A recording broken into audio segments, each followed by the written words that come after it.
আসসালামু আলাইকুম। কেমন আছেন? প্রপার্টি আপনি স্ট্রিট ব্রোকারের কাছ থেকে কিনবেন, দারোয়ানের কাছ থেকে কিনবেন, কার কাছ থেকে কিনবেন সেটা ডেফিনিটলি আপনার ব্যক্তিগত চয়েস। আর অ্যাজ এ সেলার আপনি প্রপার্টি কার থ্রুতে বিক্রি করবেন সেটাও আপনার ব্যক্তিগত চয়েস।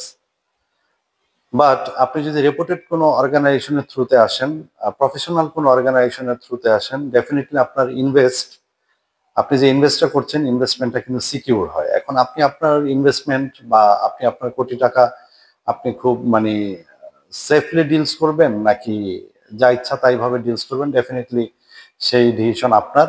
আপনি যদি এক্সপার্ট হয়ে থাকেন, অনেক ভালো বুঝে থাকেন কিভাবে কি কাজ করতে হবে, তাহলে আপনি একা একাই করতে পারেন। মার্কেটে যে সব প্রপার্টি কোম্পানির থ্রুতে বিক্রি হয় সেকেন্ডারি প্রপার্টি তা কিন্তু না। আবার মার্কেটে যে সব প্রপার্টি স্ট্রিট ব্রোকার বা ইন্ডিভিজুয়াল পার্সন বা কেয়ারটেকার গার্ড এদের থ্রুতে বিক্রি হয়, বিষয়টা কিন্তু তাও না।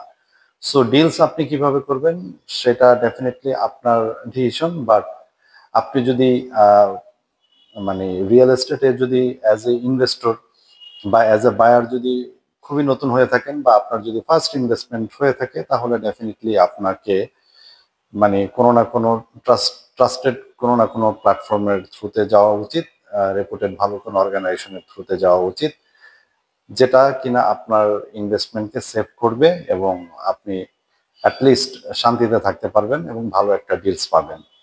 সো এটাই ছিল আমার মেসেজ। দেশ এবং দেশের বাইরে থেকে যে যেখান থেকে দেখছেন, কি টাইপের প্রপার্টি চাচ্ছেন, কোন লোকেশনের প্রপার্টি চাচ্ছেন, কেমন সাইজ কেমন বাজেটের মধ্যে প্রপার্টি চাচ্ছেন, আমাকে জানাতে পারেন। আমি 24/7 আছি আপনার প্রপার্টি রিলেটেড যে কোনো সাপোর্ট সার্ভিসের জন্য।